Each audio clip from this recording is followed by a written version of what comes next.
Bonjour à tous, ravi de vous retrouver pour cette nouvelle édition de Sénat 360. Voici les titres. Troisième rencontre avec des élus pour Emmanuel Macron. Le chef de l'État est dans la Drôme, un déplacement que l'Élysée a refusé de retransmettre en direct sur les chaînes de télévision. Un nouveau format assumé pour favoriser le dialogue et aller au fond des dossiers. Décryptage dans cette édition. Et parmi les élus rencontrés par le chef de l'État, Laurent Wauquiez, celui qui dénonçait la haine de la province du président de la République, a accepté un tête-à-tête d'une demi-heure. Les LR, qui veulent aussi être force de proposition, s'impliquent à leur tour dans le grand débat. On en parle dans un instant. On les appelle les AAI, les autorités administratives indépendantes, de nouveau dans le collimateur depuis la polémique sur le salaire de Chantal Jouanneau. Gérard Larcher, le président du Sénat, s'est ému du risque d'affaiblissement du Parlement qu'elle représente. Alors la menace est-elle réelle? La réponse dans un instant.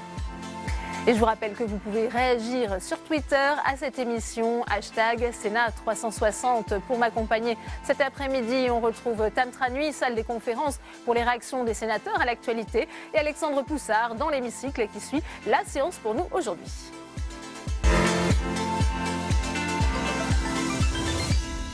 Et on va tout de suite prendre d'ailleurs la direction de l'hémicycle. Bonjour Alexandre Poussard. Alors quel rôle pour les petites communes au sein des conseils communautaires? C'est le thème de la séance aujourd'hui. Et le grand débat s'est invité dans les échanges. Et oui Delphine, puisque la proposition de loi en débat actuellement résonne avec l'un des sujets de ce grand débat national, la réforme de l'État, des collectivités et une plus grande proximité avec les territoires. Ce texte est porté par les sénateurs socialistes et il vise à mieux représenter les petites communes au sein de l'intercommunalité.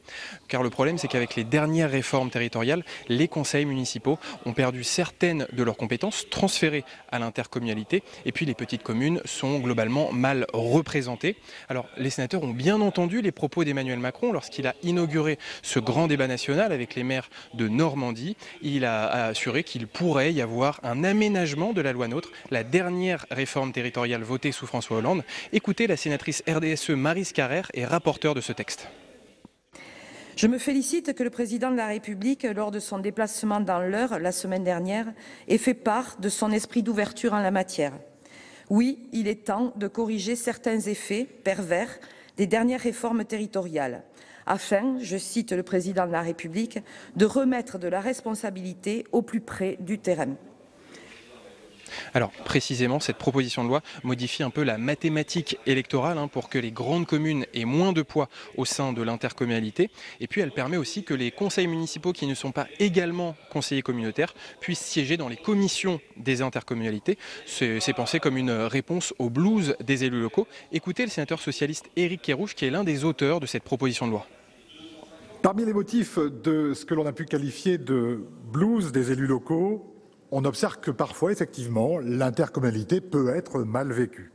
Certains élus, en particulier les élus non communautaires, vivent un sentiment parfois de dilution d'une part et de dépossession d'autre part, qui ne trouve pas, mon cher collègue Colomba, uniquement son origine dans la dernière loi d'organisation territoriale. Et vous le voyez, Éric Kerrouche épargne la loi NOTRe votée sous François Hollande, car ce texte est une forme d'autocritique. C'est une loi proposée par des sénateurs socialistes pour corriger les effets d'une réforme territoriale votée par une majorité socialiste. Merci beaucoup Alexandre pour ces explications et on vous retrouve tout au long de cette édition. Emmanuel Macron poursuit son tour de France, étape aujourd'hui dans la Drôme à Valence. Une nouvelle rencontre sous forme de déjeuner républicain avec des élus, dont Laurent Wauquiez, président du parti LR. Une réunion publique qui s'est volontairement tenue à l'écart des caméras. Samia Dechia. Ils attendaient le président de pied ferme, mais ne l'auront même pas aperçu. Quelques dizaines de gilets jaunes s'étaient donné rendez-vous devant la préfecture de la Drôme ce matin pour la visite d'Emmanuel Macron. Ils ont été tenus à distance du bâtiment par un important dispositif de sécurité. J'espérais qu'on puisse le rencontrer, au moins le voir, essayer d'expliquer tout ce qu'on est en train de démarcher, de pourquoi on est tous les samedis en grande réunion, pourquoi on se fait chasser par les CRS, on nous interdit d'approcher quoi que ce soit. Les journalistes aussi étaient tenus à l'écart de ce troisième déplacement présidentiel dans le cadre du grand débat national. C'est loin des caméras que le chef de l'État a choisi de rencontrer le président de la région et leader des Républicains, Laurent Wauquiez. avant un déjeuner débat avec une soixantaine d'élus locaux. Le format est changé, plutôt que de faire 7 heures de suite avec tous les maires, le choix était de le faire avec les présidents d'associations afin d'avoir plus de dialogue, d'aller plus au fond encore des dossiers, des demandes des élus. La semaine dernière, les échanges du président avec les maires du Lot et de l'Eure étaient retransmis en direct. Accusé de transformer le grand débat national en performance médiatique, le président a donc opté cette fois pour l'option opposée, celle de la discrétion. Et cette rencontre de Laurent Wauquiez avec Emmanuel Macron marque un tournant dans la stratégie des LR. Un temps sceptique sur le grand débat, la droite a donc décidé d'apporter sa pierre à l'édifice. Les militants sont invités à répondre à un questionnaire. Et vous allez le voir, la thématique de l'immigration est au cœur des questions. Jérôme Rabier. Les Républicains participeront au grand débat national, mais avec leur propre thématique. Pas question pour Laurent Wauquiez de se calquer sur le format présidentiel. Le patron du parti a donc envoyé son propre questionnaire aux militants de son parti. Oubliez l'écologie et l'organisation de l'État, les Républicains lui préférant 4 thèmes qui constituent pour eux la priorité. Les adhérents peuvent ainsi répondre sur comment réduire la dépense publique pour baisser les impôts, comment sortir de l'immigration de masse, comment adapter notre droit à la lutte antiterroriste et mettre en œuvre la tolérance zéro contre les délinquants. Et parmi les 19 questions posées, la plupart évoquent les positions les plus dures du président du parti. Sur la question de la dépense publique, les militants doivent se prononcer sur le passage des fonctionnaires aux 39 heures pour réduire leur nombre. Sur l'immigration, une question porte sur le retour systématique des bateaux de migrants sur les côtes africaines. Côté lutte antiterroriste, c'est la rétention administrative des individus fichés pour radicalisation les plus dangereux qui est soumise à approbation. Enfin, côté délinquance, une des questions porte sur la castration chimique des violeurs multirécidivistes. En parallèle de ce questionnaire, un groupe de travail de 4 sénateurs, 4 députés et 4 élus locaux est constitué. Et des réunions se tiendront au siège du parti, avec comme objectif de faire remonter d'ici au 15 mars les préoccupations des Républicains, qui comptent bien peser dans ce grand débat national. Et on prend la direction de la salle des conférences où nous attend Tam Tranui avec la sénatrice LR des Hauts-de-Seine, Christine Lavarde. Elle fait partie des 4 sénateurs désignés par la droite pour animer et gérer les consultations des militants. Effectivement, Christine Lavarde, nous allons parler ensemble de votre groupe de travail lancé par les Républicains. Et tout d'abord, on va parler de ce questionnaire qui a été lancé par LR à ses militants. Est-ce que vous jugez que les questions de ce questionnaire ne sont pas un petit peu étonnantes, très marquées par le programme de Laurent Wauquiez ? Bonjour, donc effectivement en tant que militante LR, j'ai moi-même répondu ce matin au questionnaire que nous avons reçu. Alors voilà, effectivement, les questions qui nous sont posées, d'une part, elles ouvrent, elles élargissent le débat à des thèmes qui ne sont pas forcément évoqués dans la lettre d'Emmanuel Macron aux Français. Assez naturellement, ce sont quand même des problématiques qui ont déjà été évoquées depuis longtemps par la droite. On parle d'immigration, de délinquance, de terrorisme dans ce questionnaire, mais peu finalement de pouvoir d'achat. Est-ce que vous trouvez que c'est habile, alors que vraiment la question du pouvoir d'achat, elle est centrale dans le mouvement des Gilets jaunes ? Alors je vais vous rassurer pour vous dire que cette question du pouvoir d'achat, pour le coup, elle est vraiment au centre des préoccupations du groupe de travail qui a été constitué pour travailler la réponse des Républicains.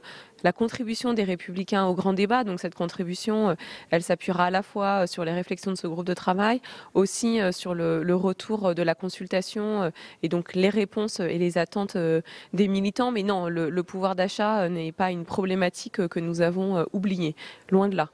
Mais pourquoi avoir autant axé sur l'immigration, sur la délinquance, sur le terrorisme dans ce questionnaire ? Il s'agit aussi de valider peut-être la ligne qui a été tenue par Laurent Wauquiez, notamment depuis ces derniers mois ?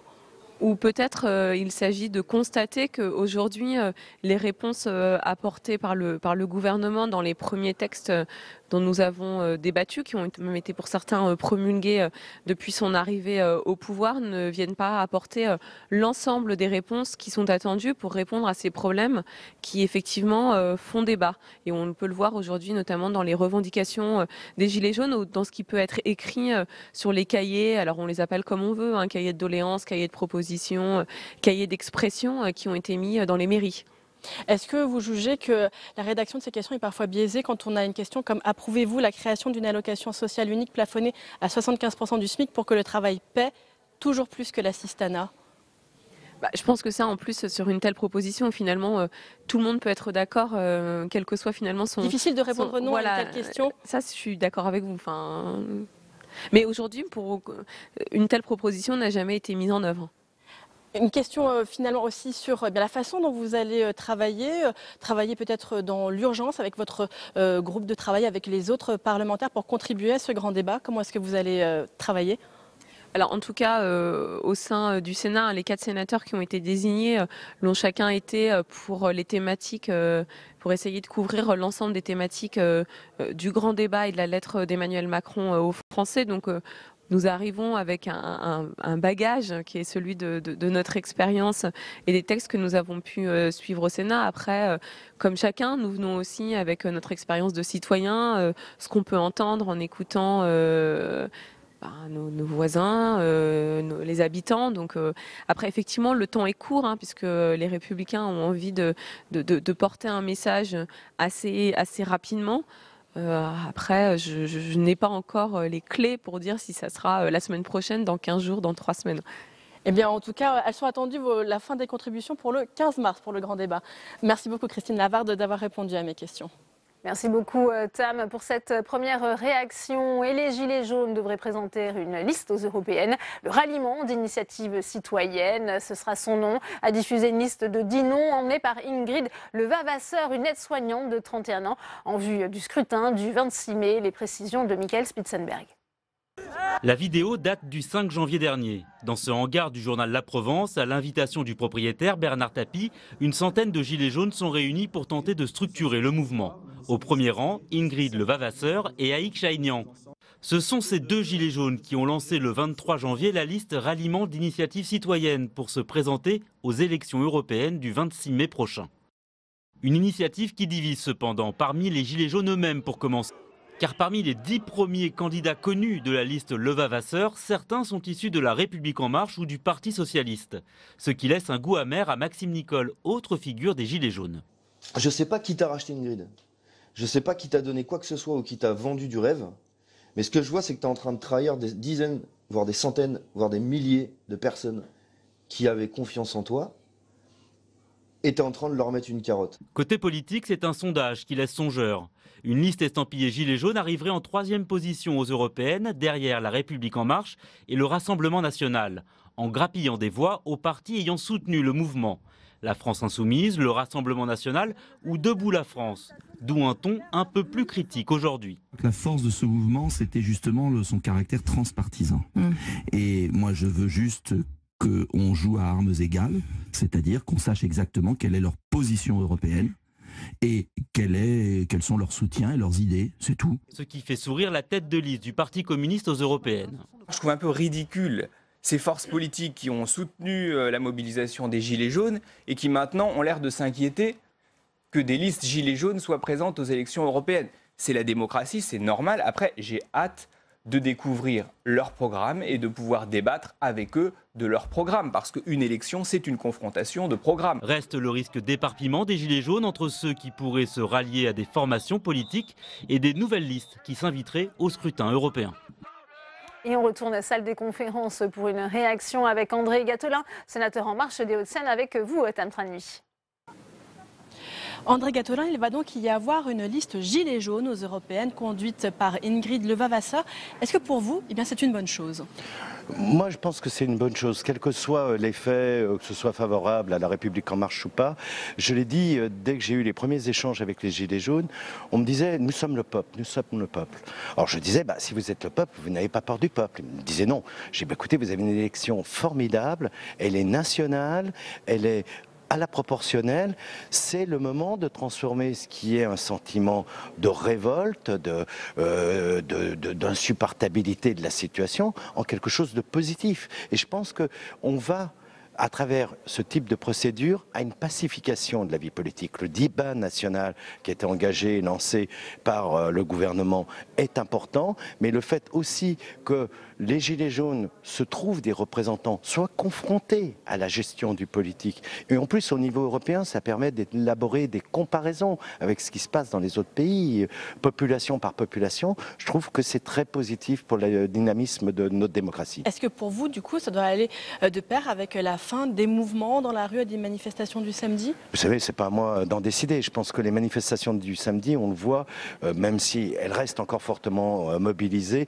démobilisent dans l'opinion. Quand on regarde les sondages récents qui ont été faits, qui montrent que, notamment celui qui est paru ce matin, qui montre que les Gilets jaunes pourraient faire 13%. Une liste Gilets jaunes, pas forcément celle-là, mais oui, une liste Gilets jaunes, quelle qu'elle soit. On voit bien, par ailleurs, dans les votes, dans la mobilisation, qu'une partie de la population, les plus jeunes, mais aussi les plus âgés, les plus de 65 ans, attendent un retour à l'ordre. Parce qu'aujourd'hui, on a une perturbation de l'économie, de l'activité, et les gens que les Gilets jaunes prétendent ou veulent défendre à travers leur action se retrouvent les premiers touchés économiquement dans leur activité. Un mot de stratégie politique, une liste Gilets jaunes, c'est une bonne chose pour la République en marche puisqu'ils viennent prendre des voix aux extrêmes et notamment au Rassemblement national qui talonne pour le coup la République en marche dans le dernier sondage dont vous parlez. Oui, alors tous ces sondages sont sans tête de liste pour la plupart des partis, y compris pour la République en marche. Donc c'est des photographies à un moment donné, on ne peut pas en tirer trop d'enseignements, les choses peuvent évoluer. Moi j'ai toujours pensé que quand on fait 24% au premier tour d'une élection présidentielle avec une très forte participation, il est difficile pour la République en marche, quel que soit le contexte, d'être en dessous de 20-25%. Et les données actuelles nous laissent penser qu'il y a même encore une marge de progression. Vous l'avez dit, la République en marche n'a toujours pas choisi sa tête de liste, n'a pas encore choisi. Qui voyez-vous justement? On entend un certain nombre de noms qui se murmurent, Jean-Yves Le Drian, Brune Poirson, Maud Fontenoy, on parle de Bernard Guetta dans la liste. Pour vous, quelle personne pourrait bien incarner cette tête de liste? Comme j'ai une petite idée que je participe à la réflexion, je ne vous en ferai pas part, mais je crois que tous ces noms sont intéressants. Moi, je suis persuadé que dans le contexte, et c'est très important aussi symboliquement par rapport à ce qu'est la République en marche, il faudrait que cette liste soit guidée par une femme. Voilà. Pour moi, ça me paraît un objectif parce que pour l'essentiel, la plupart des listes présentent des hommes. Je pense qu'une femme, il faut peut-être un peu différemment de ce qu'on a pu avoir dans d'autres élections, comme c'est une tête de liste et qu'il y a un discours européen à porter, quelqu'un qui a quand même une véritable expérience, sinon politique, en tous les cas des questions européennes. C'est ça mon profil privilégié. Merci beaucoup André Gatelin d'avoir répondu à mes questions. Merci à vous, Tam. Et dans ce contexte, le parti présidentiel a dévoilé sa nouvelle organisation, un organigramme renforcé. Objectif, relancer le parti macroniste, souvent resté au second plan depuis le début du quinquennat. Jonathan Dupriez. Confiant mais offensif, Stanislas Guerini, délégué général de La République En Marche, a dressé la feuille de route du parti pour l'année à venir. À commencer par les européennes, une bataille rangée face au FN. C'est le parti de l'imposture. Toutes les positions qu'ils peuvent prendre pour l'Union européenne, me faisant croire qu'ils sont contre l'immigration, qu'ils sont contre le dumping fiscal, leur vote au Parlement européen est à chaque fois à l'encontre de ces positions. Cette campagne-là sera une campagne résolument offensive. Et nous le ferons de façon crédible. Et pour être crédible, le parti entend se réorganiser. Il comportera désormais 4 porte-paroles et des équipes thématiques pour plancher sur des sujets précis. Marlène Schiappa, par exemple, sera chargée du débat d'idées. Quant à Stéphane Travert, sa mission sera de créer du lien entre les élus locaux et la tête du parti. Travailler avec les élus pour faire tout simplement remonter les propositions qui sont les leurs, remonter leurs difficultés et essayer d'y répondre et d'avoir un fonctionnement qui ne soit pas vertical mais très horizontal. Quant au sénatorial et au municipal de 2020, le sénateur Alain Richard est en charge de ces dossiers. Préparer suffisamment bien et suffisamment précisément le travail de la commission d'investiture qui dira à tel endroit, nous lançons une liste, voilà qui la dirige, voilà comment elle est constituée, et dans tel autre endroit, nous accompagnons la liste de Monsieur X ou de Madame Y qui a déjà une position locale avec laquelle nous passons alliance. Arrivé au mois de novembre, Stanislas Guerini entend donner une dynamique au parti présidentiel, pour le moment peu visible. Selon lui, La République En Marche compterait près de 420 000 adhérents.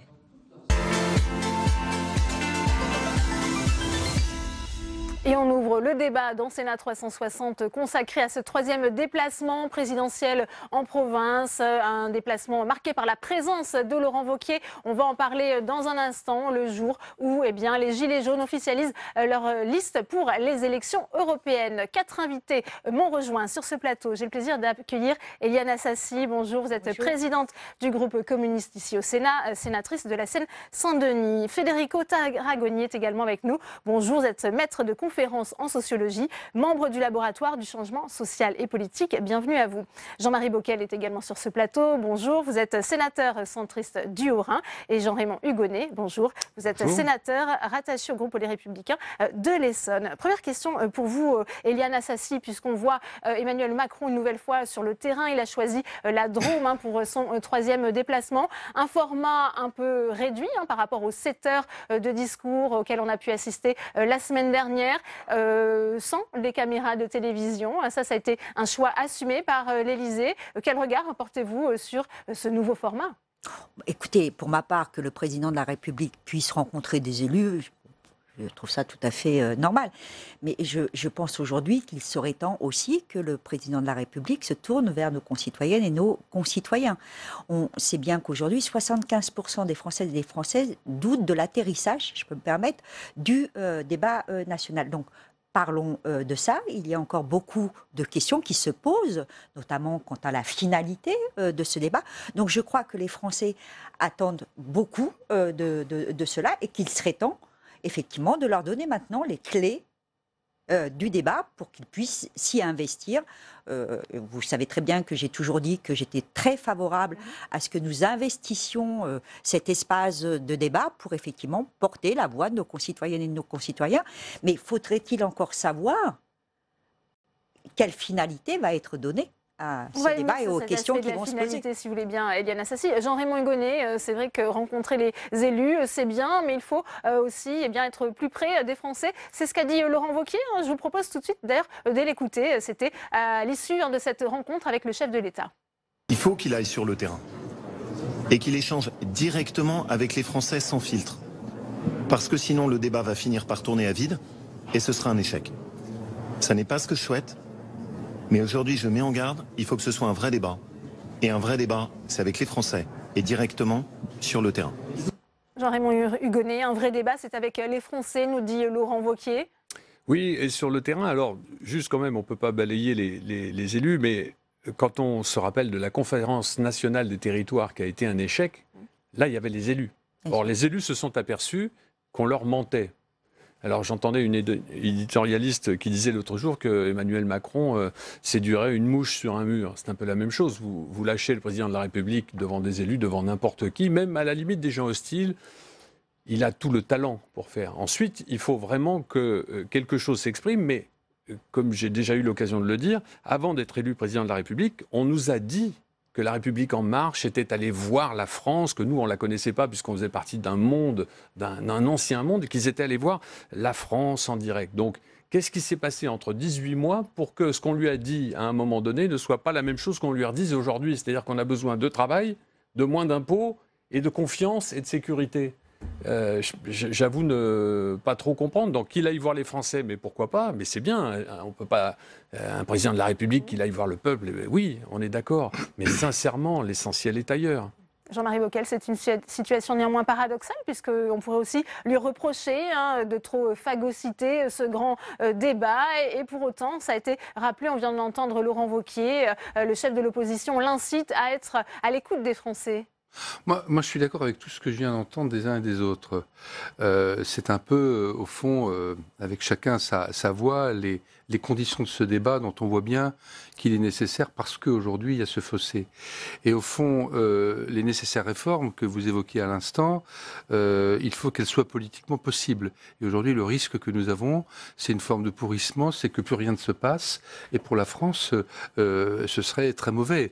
Même par rapport à l'idéal européen que je partage, si la France se déclasse peu à peu, ce quinquennat sera un quinquennat pour rien et ce serait bien dommage. Et donc on voit bien que l'enjeu de ce débat, que ce soit avec les territoires que représentent les élus, et où il y a eu un gros raté au départ, que ce soit avec le peuple, je veux dire, on ne peut pas gommer le peuple.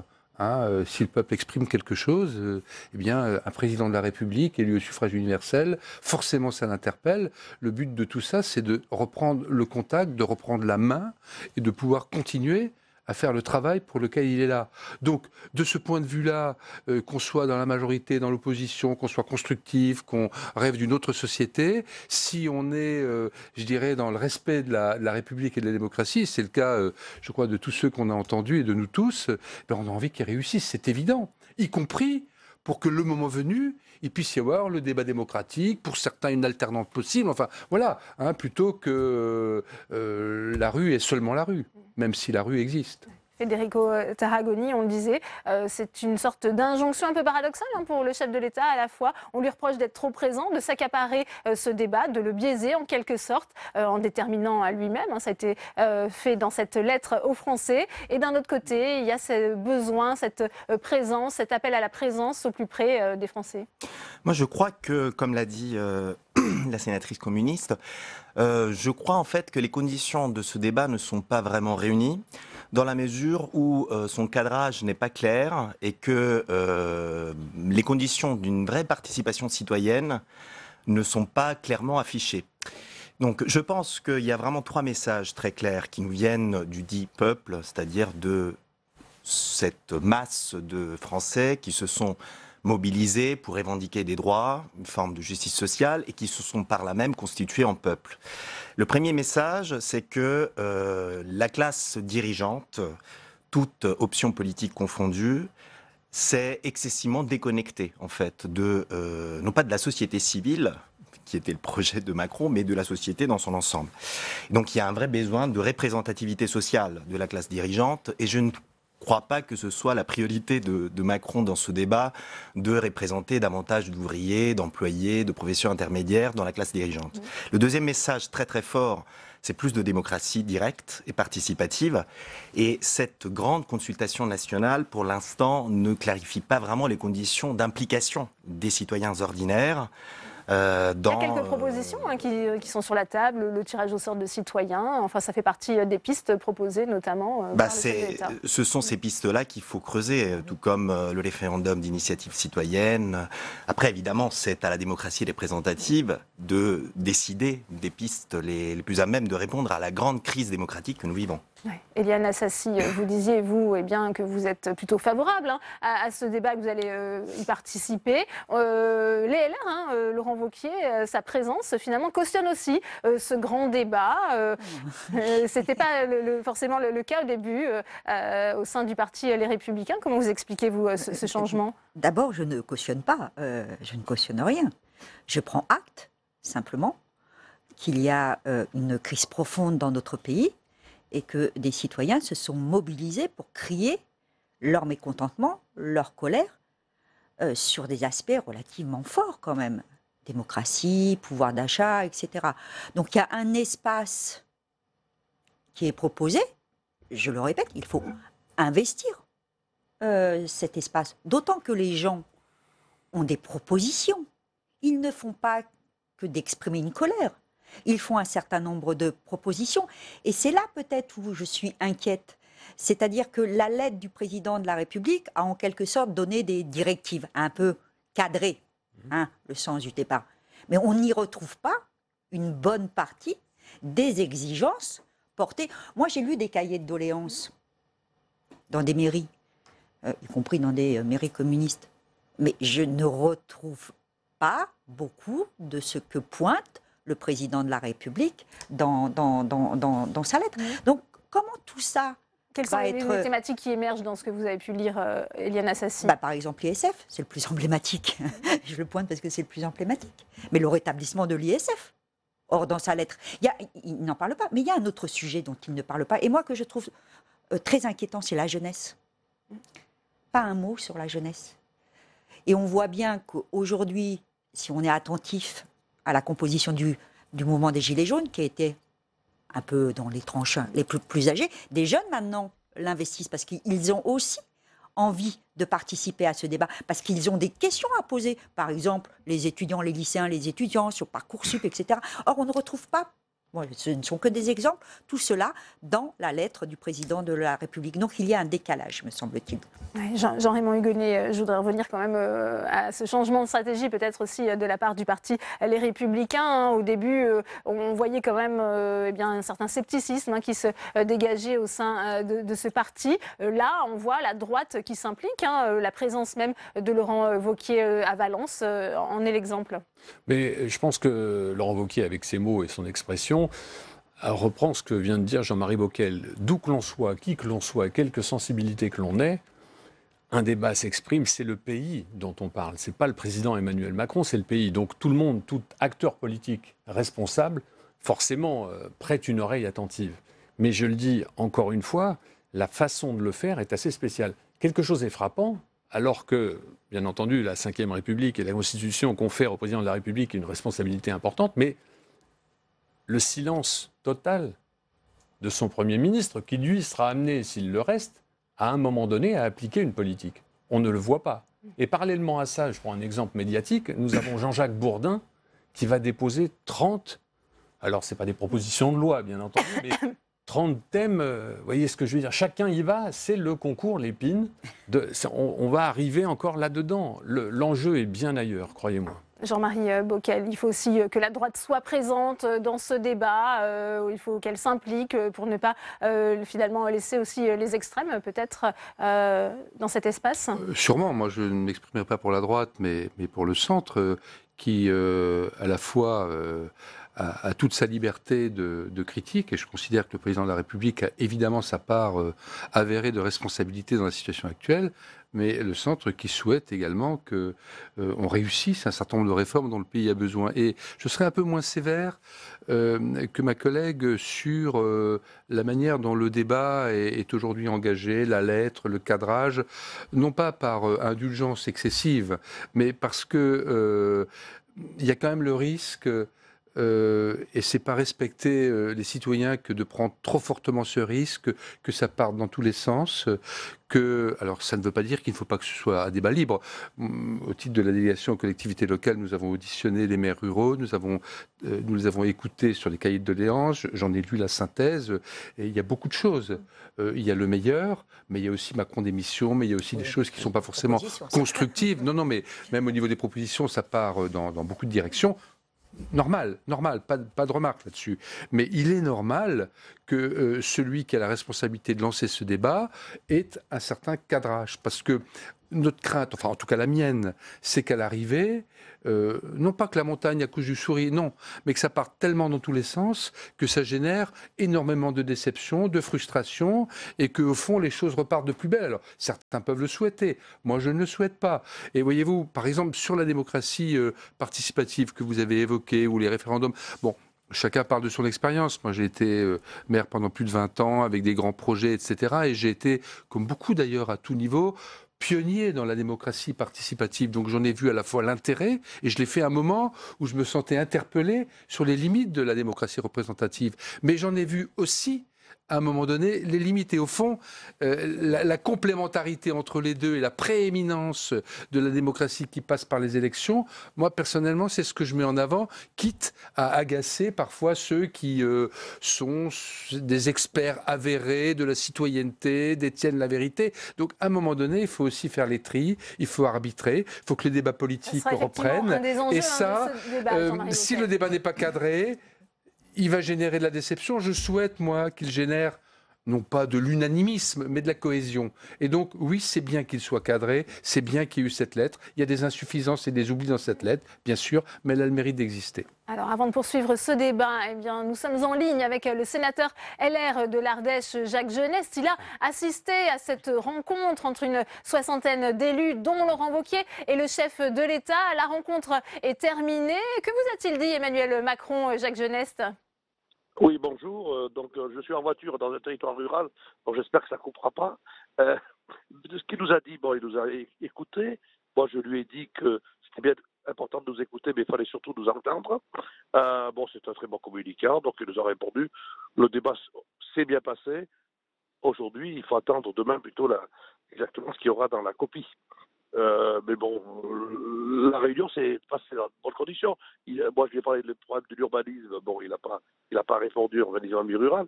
On a beaucoup parlé de la présence médicale, mais je crains que, comme les autres, ils n'ont pas de solution assez ferme pour pouvoir couvrir 80% du territoire. La réunion s'est bien passée, mais est-ce que les échanges ont été assez froids entre Laurent Wauquiez et Emmanuel Macron? Ah ben non, nous, ils avaient parlé en tête à tête. Honnêtement, Laurent Wauquiez a pris la parole enfin, dans un discours très républicain, et Macron lui a répondu dans un discours très républicain. On a entendu justement Laurent Wauquiez, à la sortie de cette réunion, appeler le chef de l'État à être plus à l'écoute des Français. Les élus, c'est bien, dit-il, mais il faut aussi rencontrer des Français. Vous partagez cet avis? Ben oui, bien sûr, il faut partager les Français. Je lui ai dit aussi que ce mouvement de contestation qui, à juste titre, est parti de la ruralité, il ne faudrait pas qu'à la sortie, ce soit la ruralité qui soit victime, en particulier avec une représentation démocratique plus faible dans les projets de réduction des parlementaires. Et que vous a-t-il dit? Il n'a pas répondu. Eh bien, merci Jacques Genest, merci à vous d'avoir été en direct dans Sénat 360. Ce besoin de se reconnecter avec les territoires, vous en parliez, Federico Tarragoni, c'est vrai qu'il y a eu ces ministres, Gérard Collomb, Jacques Mézard, qui l'avaient plusieurs fois alerté, le chef de l'État, sur ce besoin d'être en lien avec les territoires. Ils ne sont plus au gouvernement et ça a accentué ce sentiment de décalage peut-être? Mais un décalage aussi avec j'ai envie de dire, les préoccupations quotidiennes, les représentations, disons, quotidiennes des citoyens, c'est-à-dire le prix des choses, le coût de la vie, les nécessités liées à la mobilité, les problèmes d'éducation des enfants. Et c'est là, je pense que, justement, si je les prends, le moment où vous m'avez interrompu tout à l'heure, c'est-à-dire la troisième préoccupation des Gilets jaunes, c'est aussi tout simplement de se voir reconnaître une visibilité, une existence symbolique. Donc le fait que la classe dirigeante ne parle pas dans un vide et dans une abstraction sans concrétisation réelle dans les problèmes réels, mais qu'il y ait d'une part qu'on leur accorde une visibilité, qu'on accorde une visibilité à leurs problèmes et qu'on accorde donc une légitimité aussi aux questions qui se posent. C'est pour ça qu'il ne faut pas oublier que dans les moments de crise qu'a traversé la France, je pense, puisque la question revenait des États généraux, lorsqu'il y a eu justement les États généraux avant la Révolution française, il y a un très très beau travail d'un historien sur ça. Justement, on était dans une situation de représentation, puisque les États généraux étaient des représentants. Mais le tiers-État, et ça a été la préparation de la Révolution française, s'est radicalisé par rapport aux préoccupations que ces députés du tiers-État entendaient gronder derrière eux du côté du peuple. Donc c'est ça ce qu'il faut. Je pense que avant même de penser à quelques dispositifs comme ça, décoratifs de démocratie directe, je pense que nos élus, il faut qu'ils soient inquiétés en fait par toutes ces revendications démocratiques et de justice sociale qui grondent dans la population française. Liliane Assassi, on a donc appris que les Gilets jaunes vont présenter une liste aux européennes. Qu'en pensez-vous? Est-ce qu'ils sont peut-être téléguidés, certains disent, par tel et tel parti? Moi, vous savez, je suis communiste et démocrate. Donc, à partir du moment où des gens décident de se présenter à une élection, quelle qu'elle soit, je respecte ce choix. Je suis qui, moi, pour dire qu'ils seraient téléguidés par un tel ou par un tel, par telle formation? Ce qu'on a vu dans un sondage Elab, ça profite plutôt à la République En Marche, la présence de cette mais liste. moi, c'est pas mon sujet. Je me dis simplement qu'aujourd'hui, si des gens décident de créer une liste pour les élections européennes, c'est qu'ils ont encore le sentiment que la cartographie politique de notre pays n'est pas capable de répondre aux questions qu'ils se posent. C'est ça qui doit nous interpeller. S'ils font des listes pour les élections européennes, ce qui pourrait être vrai pour les élections municipales, etc., c'est qu'ils ont encore le sentiment, et comme le débat ne répond pas, enfin n'est pas vraiment engagé et ne répond pas à cette question, le sentiment de ne pas être bien représentés. Ils font le choix d'être leur propre représentant. Voilà, je ne peux pas en dire plus, sinon de répéter qu'il est temps que les bonnes questions se posent là où il faut qu'elles se posent et que les réponses soient construites avec les gens qui posent des questions et pas simplement par des élites ou des experts. Voilà. Parce que moi, sincèrement, je suis très inquiète. Je lisais ce que me disent donc les garants, les 5 garants. Oui. Ils sont encore plus inquiets que moi, je ne suis inquiète aujourd'hui sur la finalité de ce débat national. Donc je crois qu'il faut se poser les bonnes questions au bon moment et être dans une construction. Ça interroge les parlementaires que vous êtes, la constitution de cette liste Gilets jaunes. Attendez, la boucle est bouclée. Je partage ce que vient de dire Éliane Assassi, tout à fait, mais ce qui est très drôle, c'est qu'on fustige, les Gilets jaunes fustigent la représentation. Et la première chose qu'ils font, et on le sentait venir depuis bien longtemps, faut pas être, parce qu'entre le calcul d'experts, vous voyez ce que je veux dire, et les mathématiques, il n'y a qu'un pas, eh bien, ils créent une liste aux européennes. Et je souhaite bien du plaisir à Madame Levavasseur d'ailleurs, parce qu'il y a des Gilets jaunes qui ne veulent pas, et pour cause de liste. L'autre égérie des Gilets jaunes, lui, continue, lui, il est plutôt dans le... On va tout bloquer, il appelle à bloquer le pays le 5 février, donc... la boucle est bouclée, c'est-à-dire on revient à la démocratie représentative, parce que depuis que le monde est monde, c'est quand même la meilleure. Vous voyez ce que je veux dire? Mais il ne faut pas d'éléments décoratifs pour essayer de faire croire un élu, et nous on le sait, Jean-Marie Bockel est un parcours, Éliane Assassi aussi, on le sait, quand on s'adresse aux gens, et quand on a été maire, on sait très bien qu'on ne construit pas tel équipement sans en référer, on ne sort pas ça du chapeau, vous voyez ce que je veux dire? Jean-Marie Bockel, votre avis sur cette liste des Gilets jaunes aux européennes? Vous l'avez dit, la boucle est bouclée, mais elle est aussi bouclée par rapport à la référence à 1789, qui est intéressante historiquement, et il y a des comportements humains qui peuvent se répéter, mais comparaison n'est pas raison. Je veux dire par là qu'une des différences, il y en a beaucoup d'autres, avec cette période de notre histoire, c'est que la démocratie s'est installée entre-temps. Et la démocratie française, elle a ses défauts, elle a ses limites, elle a ses faiblesses, mais nous sommes quand même une grande démocratie européenne qui fonctionne. Et le fait qu'une partie du mouvement des Gilets jaunes considère que continuer à porter un certain nombre de revendications d'attente, c'est passer par l'élection, c'est aussi une manière de boucler la boucle, et ça permettra aussi de faire vis-à-vis de tous les citoyens, ceux qui sont gilets jaunes, qui ont de la sympathie pour les gilets jaunes, mais aussi les autres, qui s'interrogent, qui se posent des questions, voire qui sont inquiets, la part des choses entre l'acceptation du débat démocratique avec ses contraintes, ses risques, la nécessité, au fond, saine de mettre de l'ordre dans sa propre pensée, dans ses propres contradictions. Nous sommes tous traversés par des contradictions, et ceux qui seront dans la fuite en avant, dans la manipulation, dans la capacité, le sentiment qu'une petite minorité agissante peut mettre un pays... Très bien, ça existe, on le sait, ça a toujours existé, mais là, il y a le rendez-vous. Et au fond, oui, la boucle est bouclée d'une certaine manière, et c'est une bonne chose. Maintenant, attendons la suite. On parlait de cette finalité, de la finalité de ce grand débat, de la synthèse qui sera faite de toutes ces contributions. Ça passera forcément par un référendum. Ça sera la bonne hypothèse, la bonne option pour le gouvernement? Écoutez, moi, pour être honnête avec vous, ma réflexion n'est pas aboutie sur le RIC. Puisqu'il est appelé... Bon. Référendum d'initiative citoyenne. Moi, je suis pour que démocratie participative et démocratie représentative marchent de pair. Voilà. Le référendum, tel qu'il est exigé dans la rue par des gilets jaunes, pas par tous les gilets jaunes, manque encore un peu, me semble-t-il, de substance et se heurterait de toute façon aujourd'hui aux institutions qui sont les nôtres. C'est-à-dire qu'un référendum type RIC ou type RIP, comme d'autres le proposent, en ayant les mêmes institutions qui sont celles de la Ve République aujourd'hui, ça ne peut pas fonctionner.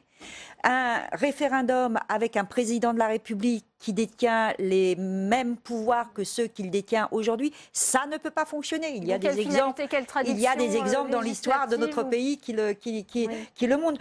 Donc je pense qu'il faut... il y a la réforme constitutionnelle qui devrait revenir. J'ose espérer qu'elle ne pourra pas revenir dans l'état où elle a été, dans l'état où elle a été examinée au mois de juillet à l'Assemblée nationale. Donc il faut aussi un certain nombre de garanties, et ces garanties, il faut qu'elles soient au cœur du débat national. Jean-Marie Bockel, je peux sur les référendums, compléter et conforter le propos d'Eliane Assassi que je partage avec un exemple qui m'est proche géographiquement, qui est la Suisse. Et je suis frontalier de la Suisse et je vois bien fonctionner de près.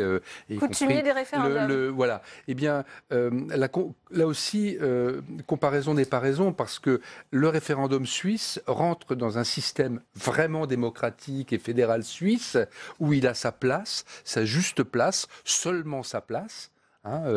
Aucun RIC ne remet en cause tout l'édifice démocratique, qu'il soit confédéral ou local, et les gens sont habitués à faire la part des choses entre le plus que peut apporter ces référendums, la manière dont on peut les solliciter, et le fonctionnement normal des institutions représentatives. Donc, je veux dire, si on prend un système pour s'y intéresser, regardons-le dans sa globalité. Prenons pas juste ce qui nous arrange. Et c'est pourquoi je partage le propos de ma collègue. Ça peut être la finalité de toutes ces contributions, un référendum à la clé?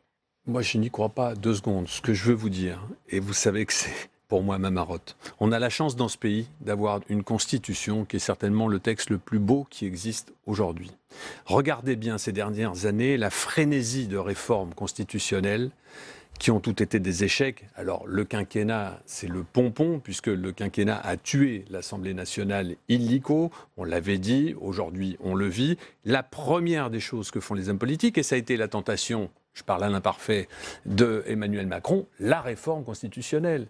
Allez faire comprendre aujourd'hui que c'est ça dont le pays a besoin. Allez faire comprendre aujourd'hui que c'est d'avoir moins de représentants dont le peuple a besoin. On n'y croit pas 2 secondes. Cette constitution tient notre pays depuis 60 ans. C'est elle qui est vraiment le garant de notre démocratie. Le premier qui veut y toucher endossera une responsabilité extrême dont il aura, devant le peuple français, la responsabilité finale. Le mot de la fin avec vous, Federico Tarragoni, ça serait une bonne réponse à toutes ces contributions, ces doléances, l'organisation d'un référendum? Ce qui est certain pour revenir à ce que vous dites, c'est que cette constitution, en l'état, dessine une république qui ne fonctionne pas. Puisque si elle fonctionnait, on n'aurait pas eu cette mobilisation et on n'aurait pas eu autant de par en bas de volonté de changement démocratique. Donc je crois qu'il faut l'amender dans le sens d'une intégration croissante de dispositifs de démocratie directe. Et je pense que la Suisse est un exemple radical. Il y en a d'autres disponibles en Europe, dont l'Italie, par exemple. L'Italie scelle à l'article 71 de la Constitution un référendum porté par 50 000 signatures qui ne font que proposer un texte qui doit être mis à l'ordre du jour des débats parlementaires. Et il peut être ensuite refusé en l'état, discuté ou même ignoré par les débats. Il doit être porté au débat. Et justement, l'origine méconnue du mouvement 5 étoiles dans la presse française, c'est justement ça. Ça a été un mouvement de référendum autour de 6 textes de loi qui ont été complètement ignorés par le Sénat en 2009. Et ça a donné le mouvement 5 étoiles, un mouvement politique porté par des citoyens indignés par justement l'indifférence des institutions à des volontés de changement par en bas. Donc je pense que ce dispositif-là est peut-être... Mesdames et voilà. messieurs les sénateurs. Bel exemple, 5 étoiles à l'arrivée. Merci beaucoup. Bon. Merci à tous les 4 d'être venus sur ce plateau. On va prendre la direction de la séance puisque les travaux parlementaires continuent cet après-midi. Alexandre Poussard avec cette proposition de loi sur les droits voisins. Oui Delphine, cette proposition de loi part d'un paradoxe. Au XXIe siècle, les citoyens ont un accès décuplé à l'information grâce aux nouvelles technologies, mais en même temps, les entreprises de presse sont en mauvaise santé économique. Et le problème, c'est que les grandes plateformes numériques, type Google, Facebook, publient sur leur plateforme des extraits d'articles de presse, mais sans rémunérer les entreprises qui les ont produites, et cela fait du mal au secteur de la presse. Écoutez David Assouline, sénateur socialiste et auteur de cette proposition de loi. Aujourd'hui, c'est toute la chaîne de valeur qui est menacée. Éditeurs, journalistes, marchands. En 2009, 7 milliards d'exemplaires de journaux étaient vendus chaque année. Nous sommes aujourd'hui en dessous de 4 milliards. Quel secteur a perdu plus de 40% de ses ventes en 10 ans? Le chiffre d'affaires de la presse baisse ainsi de plus de 4,5% par an, ses recettes publicitaires de 7,5%. Rien ne semble pouvoir arrêter cette spirale mortifère. Nous en voyons les conséquences autour de nous, moindre couverture des événements internationaux, fermeture de marchands de presse à un rythme soutenu, quasi-faillite de Prestalis, difficulté de l'AFP. Alors concrètement, cette proposition de loi propose que les plateformes numériques versent une forme de droit d'auteur aux entreprises de presse qu'on appelle droit voisin pour chaque article partagé sur les plateformes. Et il y a donc un rapport de force qui va s'installer avec ces géants du numérique pour qu'ils acceptent de payer ces droits. Et pour peser dans la négociation, le texte facilite la création de sociétés de gestion collective de ces droits voisins pour les entreprises de presse, sur le modèle de la SACEM, qui collecte les droits d'auteur des artistes dans le secteur de la musique. Alors ces droits voisins, ils sont inspirés d'une directive européenne qui a été votée en septembre dernier, mais de nombreux États membres sont opposés à ces droits voisins et en mai prochain, les élections européennes pourraient remettre en cause cette mesure. Il s'agit donc de sécuriser dans le droit français ce système en faveur de la liberté de la presse. Merci beaucoup Alexandre pour ces précisions. Et justement, David Assouline, sénateur socialiste à l'origine de ce texte, est à vos côtés, Tam Tranmi. David Assouline, nous allons parler ensemble de votre proposition de loi. Celle-ci part d'un constat, c'est que les agences de presse, les éditeurs de presse, eh bien, ils sont bien démunis face aux géants du web aujourd'hui. Pour quelles raisons ? Tout simplement, depuis l'avènement d'Internet, la presse papier est en difficulté et elle se nourrissait des ventes, mais aussi de la publicité. Et le trafic sur le net a capté l'essentiel de la publicité. Enfin, quand je dis le trafic, les géants du net, Google en particulier, captent l'essentiel. Très souvent, le trafic se fait parce qu'on vient chercher de l'information. Il y a Google News, etc., qui utilisent l'information fabriquée par les organes de presse, par les journalistes professionnels, par les journaux, sans jamais payer la recherche de cette information.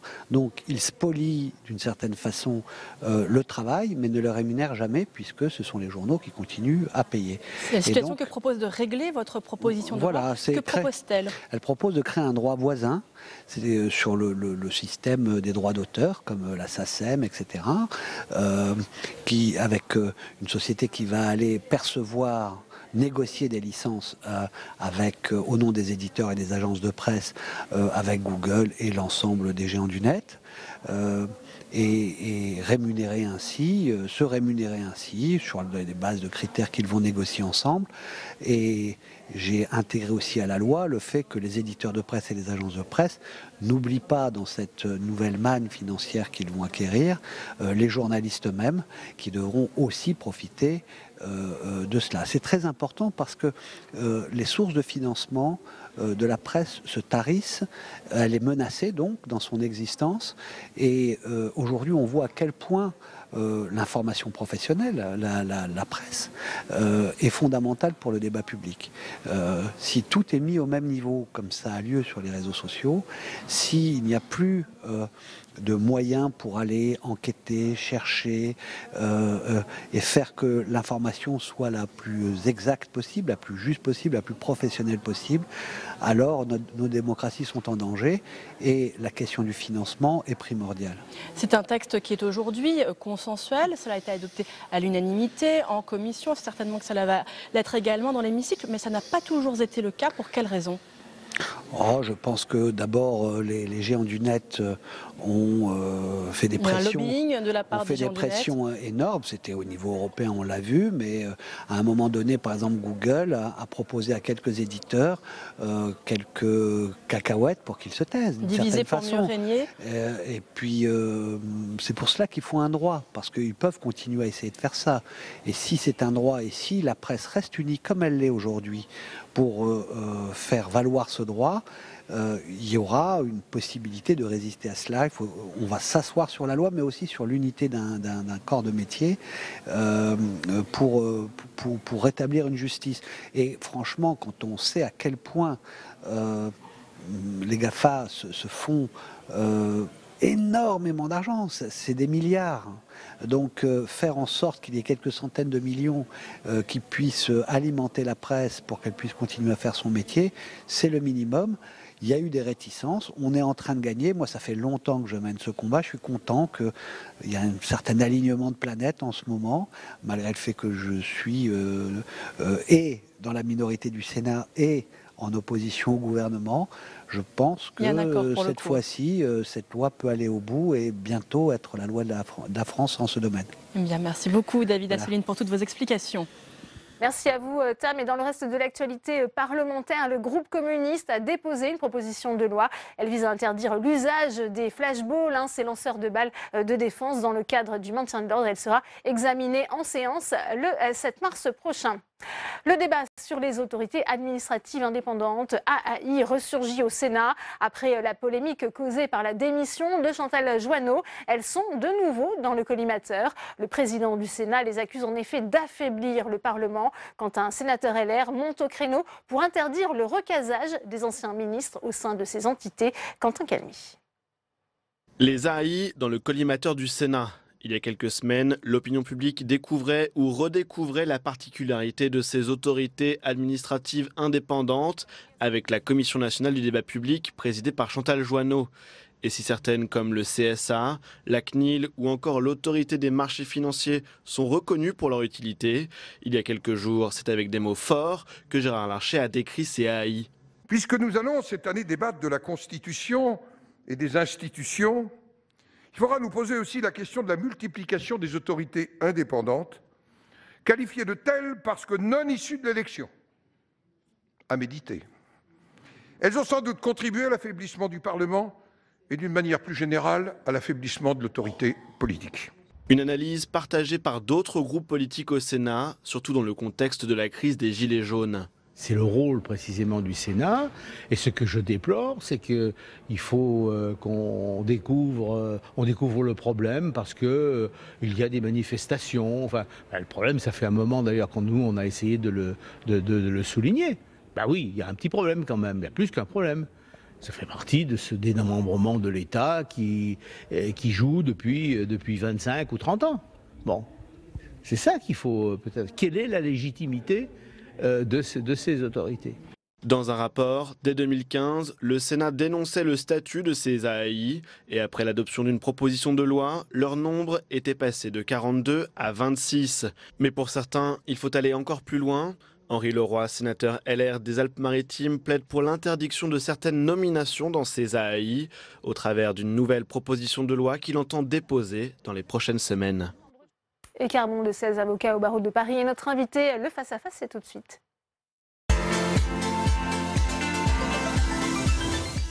Bonjour maître, vous êtes avocat au barreau de Paris, je le disais. Ces AI, elles ont été mises en lumière après la démission de Chantal Joanneau. Est-ce que ce sont toutes des instances inutiles? Non, pas toutes. Pas toutes, elles sont souhaitables, mais je voudrais, si vous le permettez, relever une divergence de droit avec la définition que le président Larcher vient de donner des autorités administratives indépendantes. Il dit qu'elles sont indépendantes parce qu'elles ne sont pas, leurs membres ne sont pas issus d'un processus électoral. La jurisprudence du Conseil d'État, c'est de dire qu'elles sont indépendantes, non pas à cette raison, parce que vous voyez par exemple en France, tous les magistrats, qu'il s'agisse de l'ordre administratif ou de l'ordre judiciaire, ne sont pas élus et ils sont pourtant indépendants. Ça veut dire qu'elles sont indépendantes de l'autorité du gouvernement, ce qui est sensiblement différent. C'est pour ça aussi qu'elles sont précieuses finalement, ces autorités, même si elles sont fortement décriées en ce moment. Cette indépendance du gouvernement, ça reste essentiel aujourd'hui ? Alors, ça reste essentiel, mais sont-elles réellement indépendantes du gouvernement? Voilà, c'est ça la bonne question, à mon avis, qui est posée actuellement par le débat. C'est-à-dire, qui en nomme les membres? Et aujourd'hui, la défiance, à travers la proposition de loi dont vous venez de faire état, prouve qu'en général, on soupçonne fortement de recaser un certain nombre d'anciens élus, précisément, qui seraient en errance de mandat et que par conséquent, ils trouveraient refuge dans ces autorités administratives indépendantes. La deuxième question, c'est de savoir qui les finance. Sont précisément, le projet de loi des finances prend des dispositions spécifiques, donc elles dépendent aussi des institutions représentatives électorales que sont le Sénat et l'Assemblée nationale. Donc si vous voulez, il n'y a pas une indépendance totale. Après ça, leur utilité, eh bien, elle est très diverse. Il y en a 26. Je mets au défi quiconque de citer les 26 sans commettre d'erreur. C'est bien la preuve que tout n'est pas forcément utile. Je ne sais pas si vous connaissiez la commission d'indemnisation des victimes du nucléaire avant que le débat soit posé. Moi, je dois vous avouer que j'en ignorais l'existence. Par contre, on connaît tous l'existence de l'autorité des marchés financiers. Alors après ça, son mode de fonctionnement est sujet à discussion, mais en tout cas, elle a une utilité, entre autres parce que la jurisprudence communautaire impose précisément qu'en matière de concurrence, les institutions qui sont amenées à réguler le marché soient indépendantes des gouvernements, précisément. Alors, vous parlez de leur nombre, hein. Elles sont désormais 26. On sait qu'il y avait déjà eu un rapport ici au Sénat, hein, emmené par Jacques Mézard. Ça avait fait l'objet d'une proposition de loi pour un petit peu encadrer les choses. Et pourtant, on a entendu Gérard Larcher qui s'inquiète de ces autorités administratives indépendantes. Elles pourraient affaiblir le Parlement, dit-il. Moi, je ne suis pas sûr que ce soit le Parlement qui soit affaibli. Je pense que c'est l'État qui s'affaiblit parce qu'il abandonne des missions. Vous savez, ça vient d'une théorie anglo-saxonne qui obéit au nom pompeux d'agencification. C'est-à-dire que l'État se délaisse d'un certain nombre de missions. Par exemple, la haute autorité qui a en charge la recherche universitaire pourrait très bien dépendre de l'éducation nationale. Donc, si vous voulez, là, il y a, comme dans d'autres domaines, judiciaires par exemple, un mouvement général de démission de l'État. Et donc, il y a une défiance dans un vieux pays colbertiste comme le nôtre à l'égard de tout ce qui ne relève pas de l'État, mais qui est quand même financé par l'État, qui en sont les membres. Qu'est-ce qu'ils fournissent comme travail? Ils ont pour obligation de fournir un rapport par an. Ces rapports sont-ils réellement discutés? C'est la fonction de l'Assemblée nationale et du Sénat de les discuter. Là, le président même du Sénat n'aborde pas ce sujet-là quand il parle des autorités administratives indépendantes. Ça veut dire aussi qu'en réalité, comme ces entités juridiques agissent dans un flou juridique extrême, on ne sait pas exactement ce que c'est. Par exemple, dans les autorités administratives indépendantes... C'est peut-être là qu'il faut renforcer le contrôle parlementaire, justement, Oui. sur le travail fourni par ces autorités administratives indépendantes? Oui, mais alors de quoi sont-elles indépendantes à ce moment-là? Si vous voulez, dès lors qu'il y a un contrôle parlementaire, et à mon avis, il est souhaitable. Mais est-ce qu'on peut encore parler d'indépendance? Bon, l'indépendance aujourd'hui, elle se manifeste par le fait que les membres sont inamovibles. Mais ce ne sont pas les seuls en France, hein. Les juges le sont également. Bon. Donc il y a beaucoup de sujets que vous soulevez là actuellement, oui. Est-ce qu'il faut aussi peut-être contrôler davantage la question de la rémunération, hein, des dirigeants de ces AI? On a vu, c'est aussi ce qui a suscité la polémique, hein, le salaire de Chantal Joanneau. Oui, c'est un débat à la mode. Mais vous savez, sur 1 000 € d'impôts, il y a 150 € qui partent aux aides sociales distribuées et 1 € au financement de toutes les institutions représentatives et autres autorités administratives indépendantes. Donc, si vous voulez, je ne suis pas sûr, même si c'est un débat à la mode, que les modifications qu'on va apporter n'obéissent pas plus à un élan de communication que de régulation et de réponse à un débat qui prend une place de plus en plus importante. Est-ce qu'il faut aussi empêcher certains parlementaires ou anciens ministres de siéger au sein de ces AI pour renforcer leur légitimité et leur indépendance? Ah oui, ça, à mon avis, vous posez la bonne question. Quel est le fond du sujet? Pourquoi on a souhaité des autorités administratives indépendantes? Précisément pour éviter les conflits d'intérêts. Bon. Mais au rang des conflits d'intérêts, quand on nomme les membres de ces autorités, et a fortiori leur président, eh bien, on ne se pose la question du conflit d'intérêts qu'à la marge.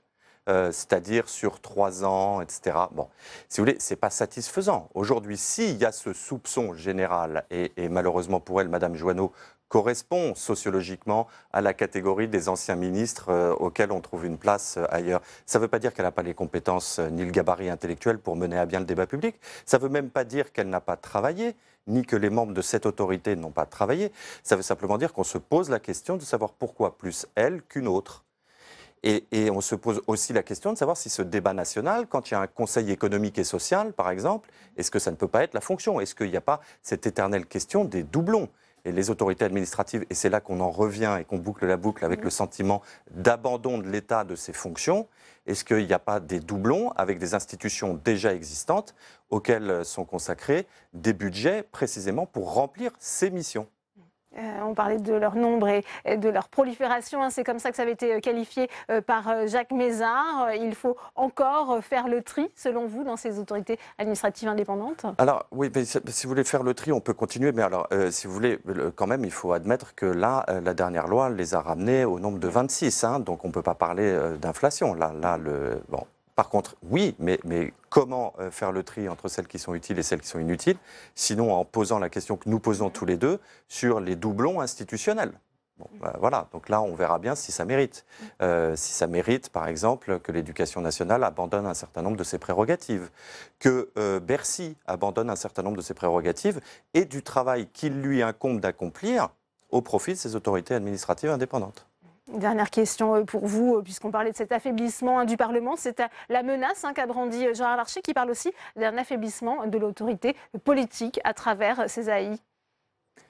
Certainement, mais ça veut dire qu'il s'inscrit dans cette défiance.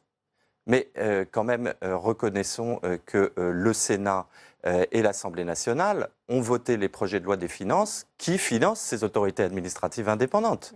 Donc, que ne se sont-ils posé la question plus tôt sur l'opportunité d'octroyer des budgets à ces entités?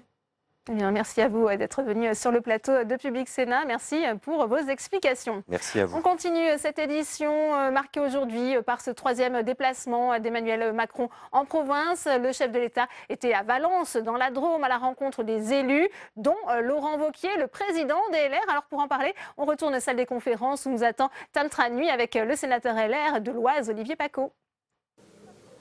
Olivier Paccaud, il y a un changement de format pour cette 3e réunion d'Emmanuel Macron avec les élus dans la Drôme. Pas de médias, moins d'élus. Il fallait varier les genres. Comment est-ce que vous jugez cette stratégie tout d'abord ? Écoutez, je pense que le grand débat national ne devait pas être un grand show présidentiel, ce qui a été le cas lors des 2 premières versions.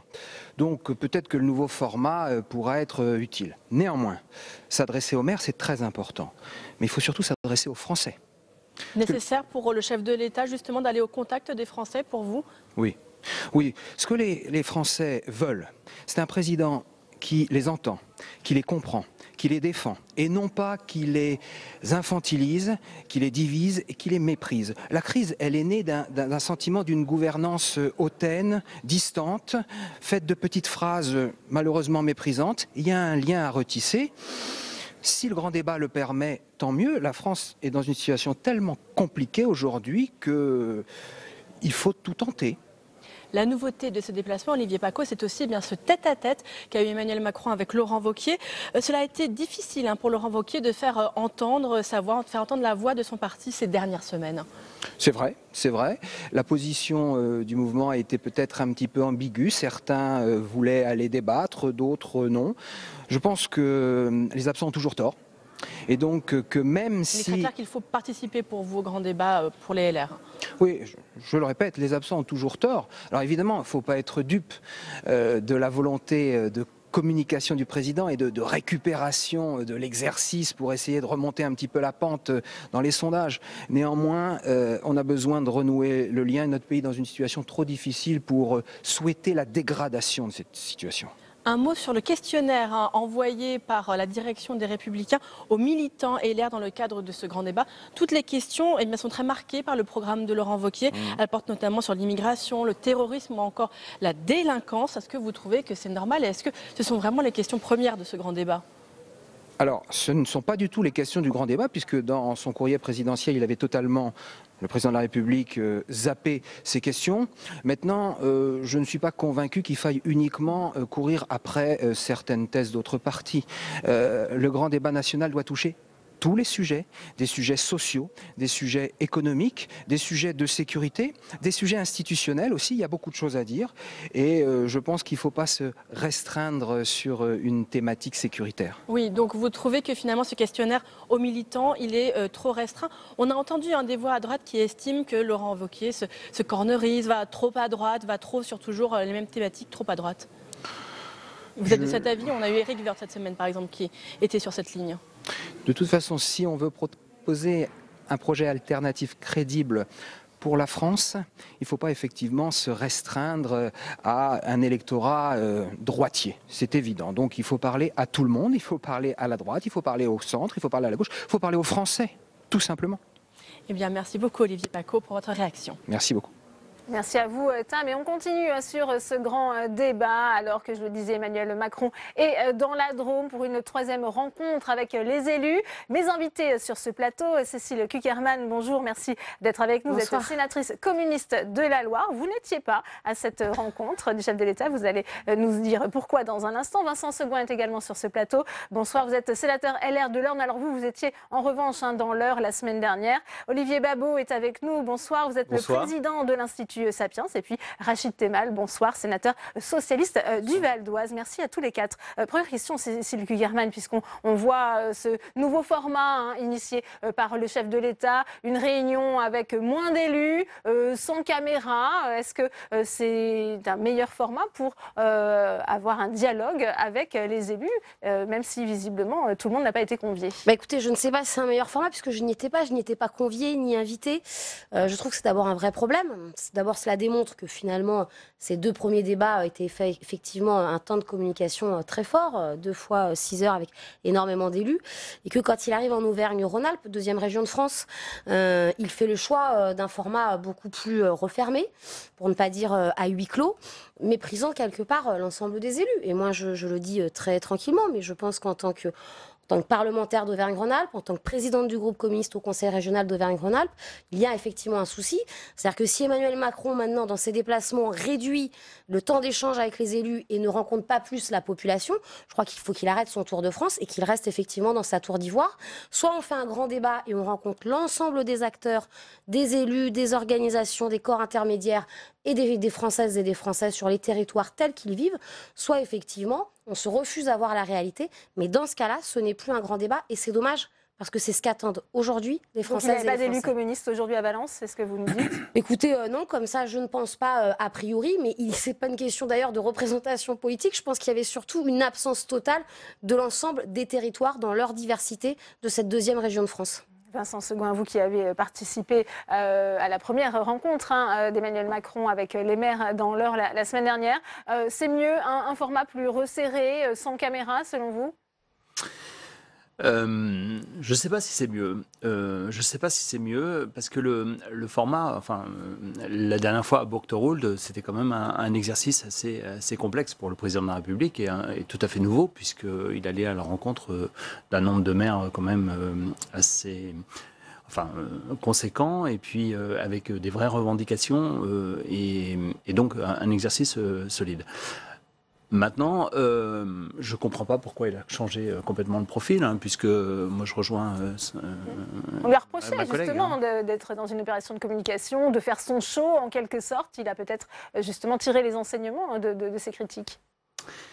Oui, alors c'est compliqué parce qu'à la fois il y a une colère qu'on entend, à un moment il va plus à la rencontre des maires, à un autre moment il reconnaît les maires, donc c'était le côté très positif de la rencontre d'ailleurs, c'est que le statut de maire soit remis à sa juste valeur et puis que les maires puissent enfin s'exprimer sur la colère de tous, parce que bien sûr il ne peut pas rencontrer tous les Français, ça c'est juste impossible, mais moi j'aimais assez bien l'exercice au niveau des mots, au niveau entente de la colère.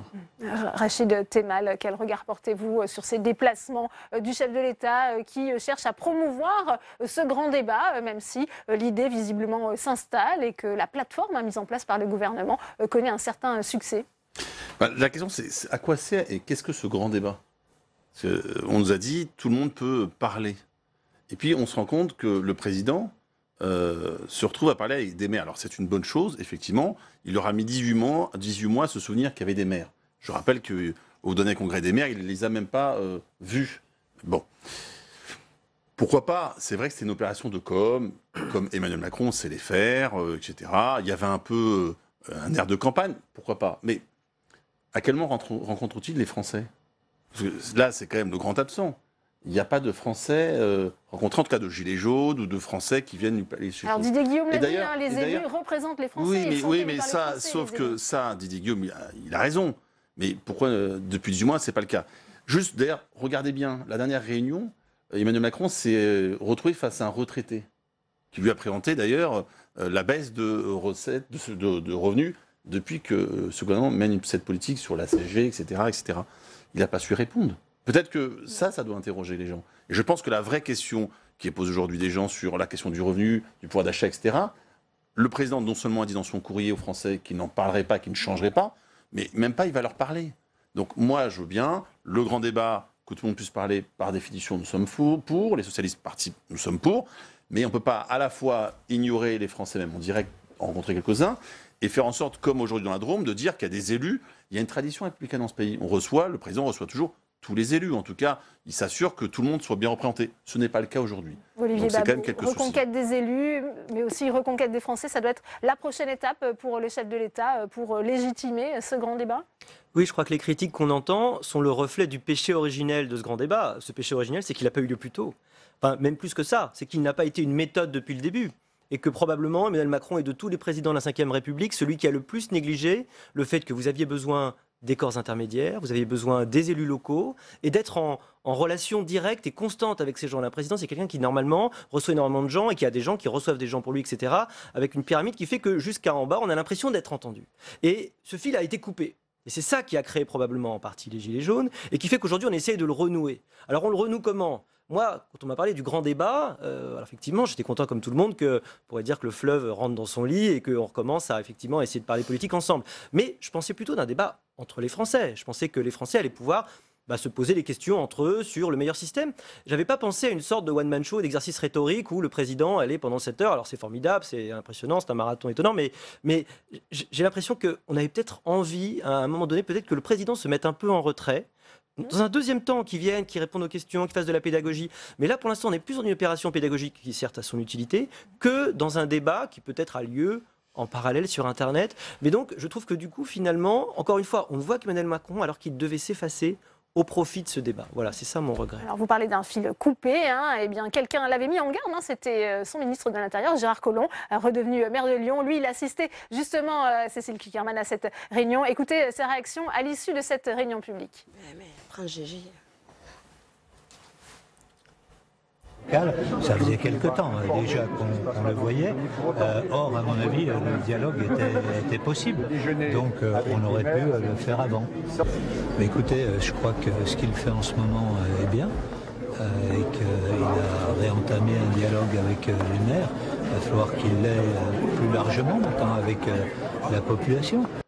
Voilà, il l'avait mis en garde, Gérard Collomb, de cette déconnexion avec les territoires. Votre ancien collègue, Jacques Mézard, qui est redevenu d'ailleurs sénateur aussi, ces deux poids lourds du gouvernement qui ne sont plus auprès du chef de l'État, justement peut-être pour l'alerter sur ces territoires et les cris d'alarme lancés par les territoires. Moi, je pense qu'il y a une erreur dans laquelle il ne faudrait pas sombrer. C'est que ce qui a animé la grande masse de celles et de ceux qui sont descendus en tout premier sur les ronds-points dès le mois de novembre et de la masse des Français qui les ont soutenus n'est pas qu'un problème de désamour ou de difficulté de lien entre les élus et eux-mêmes. Ce qui a incité, ce qui a motivé la descente, c'est bien une crise sociale et une problématique du pouvoir d'achat. Et donc il ne faudrait pas donner le sentiment aujourd'hui, même collectivement, que nous répondrons à cette crise sociale, à cette colère sociale, à cette crise sociale aujourd'hui qui s'exprime, qui d'ailleurs s'exprime jusqu'aujourd'hui dans l'organisation de listes à des élections, simplement par une réponse institutionnelle et une organisation démocratique dans notre pays. Oui, il y a un vrai problème d'une cassure de représentativité des territoires et d'un sentiment d'être les ignorés et les oubliés. Mais moi, je pense en tant que femme politique qu'il ne faut pas oublier la réponse sociale. Et si demain le gouvernement l'oublie, il aura généré une frustration, mais il n'aura pas répondu à la colère des Françaises et des Français. Quand on ne répond pas à une colère, elle peut être encore plus violente, encore plus forte, dans les semaines et dans les mois qui suivent. Donc voilà, je crois qu'il faut quand même que l'on fasse tous attention. Et dans ce qui est en train de se passer aujourd'hui en Auvergne-Rhône-Alpes, je crois que c'est révélateur. C'est-à-dire que c'est pas un règlement de compte à quelques-uns autour d'une table qu'il faut. C'est réellement repenser tous ensemble la question du pacte social et de ce qui fait qu'ensemble nous faisons République. Si demain le gouvernement ne répond pas à cet enjeu-là, on pourra toujours avoir des référendums et des artifices institutionnels. On ne réglera pas le problème qui est celle des fins de mois de la plupart de nos compatriotes et dans notre pays. Vincent Segouin, on voit que Laurent Wauquiez était sur place. La droite s'implique dans ce référendum. C'est un changement de stratégie. Au début, votre parti n'avait pas forcément légitimé ce type d'action.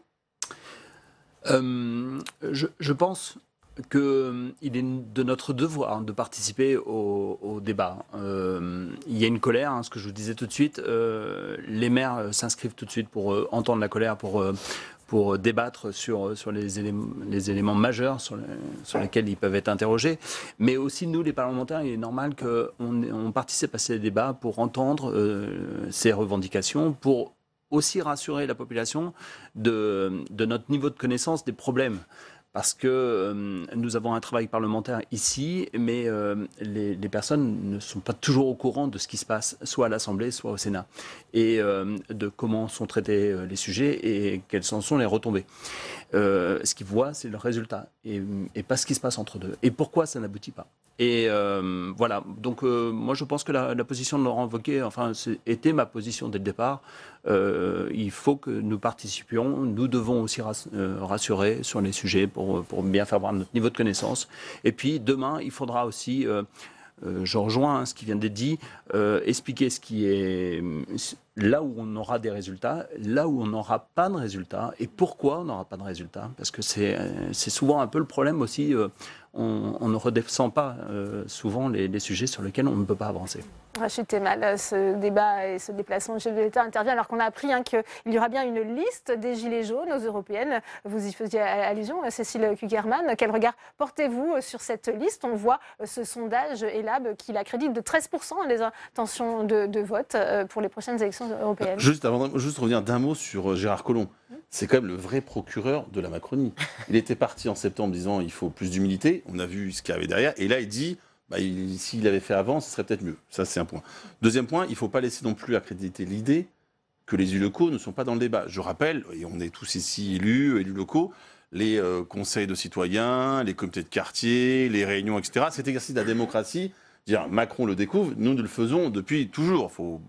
Et là où je rejoins mes collègues, c'est vrai que la question, c'est la réponse sociale. Et à ce jour, le péché originel, c'est que dès le début, le président de la République dit « je ne changerai pas la politique économique, sociale et fiscale ». Et donc là, on sait qu'on va avoir un problème à la fin. On va avoir un problème parce que comme il ne fera pas de proposition, en tout cas, de ce qu'il nous dit... Il fera un référendum, Rachid Temal, c'est ce que vous souhaitez, ça doit être la solution, moi, ce que je propose, et ce que propose le parcialiste, c'est à la fin de toutes ces discussions, encore faut-il se mettre d'accord sur comment marche le grand débat. Hein. Je rappelle qu'on ne sait toujours pas la méthode, comment tout va remonter, qu'à la fin, il y a une grande convention sociale. On pense qu'il faut une convention sociale et territoriale avec les élus, les corps intermédiaires. Ouais. C'est ça la bonne réponse. Encore une convention, il faut que ça passe aussi par une traduction législative. Il faut mais commençons d'abord par nous mettre d'accord sur ce qu'on y met dedans. La question, c'est est-ce qu'on va revenir, par exemple, sur l'ISF? Est-ce qu'on va faire en sorte que les retraités soient de nouveau indexés sur l'inflation, par exemple? Vous voyez, c'est des questions. Moi, je préfère parler de ça plutôt que d'autres choses. Sur la liste, vous évoquez, effectivement, il y a une annonce. Est-ce qu'à la fin, il y en aura une ou plusieurs listes Gilets jaunes? Parce qu'il y a déjà cela. Et moi, chacun peut être candidat. Après, la question qui est posée, c'est est-ce qu'on est candidat sur des questions catégorielles ou globalement sur la question de l'Europe? Parce que l'enjeu qu'il y a derrière, pour les élections européennes, c'est quand même quel signe, quelle image, quelle politique on porte au niveau européen. Mais après, chacun peut avoir effectivement sa liste. Olivier Babot, sur cette liste justement des Gilets jaunes aux élections européennes, on voit que ça favorise plutôt la République en marche au final. Alors moi déjà j'ai une très grande joie. C'est sortir des voix d'autres. J'ai une très grande joie, vous savez, c'est que c'est Cicéron qui disait sédant arma togae, il faut que les armes le cèdent à la toge. Et donc ça y est enfin, la violence, pour dire, se termine et on a une traduction politique. Alors on se souvient tous du précédent de Poujade, qui finalement n'avait pas fonctionné. La vraie question qui se pose aujourd'hui, c'est est-ce que cette manifestation des Gilets jaunes va pouvoir se transformer en un mouvement politique pérenne, donc cohérent, ou il sera pérenne parce que cohérent. Et aujourd'hui, la cohérence, c'est probablement ce qui lui manque. Moi, j'ai un petit peu des doutes sur le sujet. Je pense que malheureusement, ils auront assez rapidement du mal à trouver cette cohérence. C'est peut-être l'enjeu du débat. Après, c'est vraiment pas le bon moment non plus, je crois, pour le débat de l'Europe, je crois. À la limite, peut-être pour un débat législatif, ça aurait peut-être été plus intéressant. Mais pour le débat européen, j'ai très peur que finalement, cette arrivée des Gilets jaunes nous empêche encore une fois d'avoir ce débat très compliqué que personne n'a envie d'entendre. Vous savez, sur le site de mon institut, les notes sur l'Europe, c'est celles qui sont le moins téléchargées. Ça n'intéresse personne. Et ça, c'est absolument dramatique parce que c'est en réalité le sujet probablement le plus important. Ça se passe souvent comme ça, justement, lors d'une élection, quel que soit le scrutin, eh bien, ça se transforme en une sorte de référendum pour ou contre certaines personnes. Et là, en l'occurrence, pour ou contre peut-être Emmanuel Macron, Cécile Cukierman. Mais d'abord, tout le monde est en train de s'affoler sur y aura-t-il ou pas un référendum. La question est sur quoi aura lieu le référendum? Parce que je reviens à ce que je disais initialement. Si la question, c'est un référendum pour modifier la Constitution, je pense que c'est se tromper d'abord de question et c'est surtout se tromper de remède au mot qui est aujourd'hui vécu majoritairement par les concitoyens et les concitoyennes de notre pays. Donc si c'est un artifice pour essayer de faire revenir voter des gens qui n'avaient pas prévu d'y aller, etc., Je lui souhaite bon courage. Mais vous savez, tous celles et ceux qui ont voulu utiliser le référendum pour régler autre chose que la question qui était posée, s'y sont généralement cassés les dents, parce que effectivement, dans la Ve République, le référendum est prévu. Il est prévu pour consulter les Françaises et les Français sur une question, pas pour régler des problèmes d'équilibre politique dans des majorités parfois compliquées. Il en fait quoi alors de Donc, toutes ces il en fera, propositions, mais j'ai envie de dire, Emmanuel il en Macron fera ce qu'il voudra. Et ça, c'est son droit. Mais je pense en plus que techniquement, et on le sait tous, d'ici au 26 mai, c'est quand même compliqué d'organiser un référendum. Nous ne sommes pas dans un pays où nous avons un référendum par QCM, où nous pourrions avoir 10 questions oui-non. Donc voilà, je crois qu'il faut quand même ramener les choses à leur réalité. Et donc la question, elle est bien comment est-ce que dans le cadre du grand débat, ce qu'il va se faire, ce qu'il va se dire, et à laquelle effectivement nous participerons également. Parce que moi, je pense que de toute façon, ce débat, il a lieu. Qu'on le veuille pas, qu'on l'organise pas. Aujourd'hui, il y a un débat dans notre pays. Et donc, les femmes et les hommes politiques que nous sommes, eh ben, nous, oui, bien évidemment, nous serons au rendez-vous et nous y participerons. Mais ce reste toujours là. Quelles solutions seront portées et quelles solutions sociales? Est-ce qu'on va pouvoir parler de l'ISF? Est-ce qu'on va pouvoir parler de la répartition des salaires, de la répartition des richesses dans notre pays? Si oui, on trouvera des débouchés dans un débat contradictoire qui est celui de la démocratie. Sinon, eh bien, effectivement, on va dégoûter les gens et il n'y aura pas de participation supplémentaire aux prochaines élections. La finalité de ce débat, ça doit passer par un référendum ou ça sera aussi peut-être l'occasion des élections européennes de sanctionner ou pas la politique mise en place par Emmanuel Macron? Je suis très méfiant sur le référendum parce qu'on voit bien au fur et à mesure, tout dépend de la tournure de la phrase, tout dépend du moment, etc. Je rejoins aussi ce qui a été dit. Je trouve que les élections européennes encore vont être un moyen de sanction parce qu'on a l'impression qu'on n'a pas besoin de représentants à l'Europe plus que ça. Tout ça, je trouve c'est dommageable et c'est ce qui nous pose problème au fur et à mesure, parce qu'on vote plus en France, on vote plus pour quelqu'un. Donc ça n'aura servi à rien, ces doléances, s'il n'y a pas de traduction à la fois législative ou si on les fait valider par référendum? Surtout pas. C'est ce que je vous disais tout à l'heure. C'est justement le rôle du Parlement. Maintenant, il faut à tout prix que le président de la République se serve du Parlement, de l'Assemblée et du Sénat et qu'il l'écoute pour qu'il avance et que les propositions soient acceptées par tous. Parce que si les députés et les sénateurs sont dans le même profil, eh bien, ils redescendront au maire, ils expliqueront au maire, et puis c'est ainsi que le phénomène pyramidal, c'est ce qu'on disait tout à l'heure, c'est comme ça que ça marche et c'est comme ça que ça doit marcher. Et on va trouver des solutions, parce que la France, c'est quand même un pays où c'est assez facile de remettre tout en route. Mais voilà, il faut prendre des bonnes décisions. Merci Vincent Sangouin, merci Olivier Babot, merci à vous Rachid Tamal, merci Cécile Cukierman. Avant de terminer cette édition, on retourne en séance où nous attend Alexandre Poussard. On fait un point sur la proposition de loi sur les droits voisins défendue par le sénateur socialiste de Paris, David Assouline. Oui Delphine, alors je le rappelle, cette proposition de loi permet aux entreprises de presse d'être rémunérées par les grandes plateformes numériques type Google, Facebook pour chacun de leurs articles partagés sur ces plateformes. Mais une fois on appelle ça le droit voisin, mais une fois ce droit voisin créé, il y a un rapport de force qui va s'installer entre ces entreprises de presse et ces géants du numérique. Écoutez le ministre de la Culture, Franck Riester. Jusqu'à présent, les initiatives isolées ont échoué. Nous en avons eu la preuve avec la création d'un droit voisin en Espagne il y a 3 ans. Depuis, aucune rémunération n'a été versée aux éditeurs. Certains agrégateurs de contenu, dont Google Actualité, ont préféré fermer leur service, carrément, fermer leur service en Espagne. L'Allemagne, où le droit voisin a été institué en 2013, nous a offert une preuve supplémentaire. Google a refusé de négocier le versement d'un pourcentage de son chiffre d'affaires. Et un bon nombre d'éditeurs allemands ont fini par accorder une licence gratuite à Google. La leçon à tirer de tout ça, c'est que notre seule protection efficace et crédible, c'est l'Union. La solution est européenne, mais pour le moment, beaucoup d'États membres de l'Union européenne bloquent la création d'un droit voisin européen. Alors le ministre de la Culture l'a dit, si l'Europe bloque, la France fera cavalier seul et créera son droit voisin français. Merci beaucoup Alexandre pour toutes ces précisions. C'est la fin de cette édition. Dans une demi-heure, vous retrouvez On va plus loin, présenté par Rebecca Fitoussi. Très bonne suite des programmes sur Public Sénat.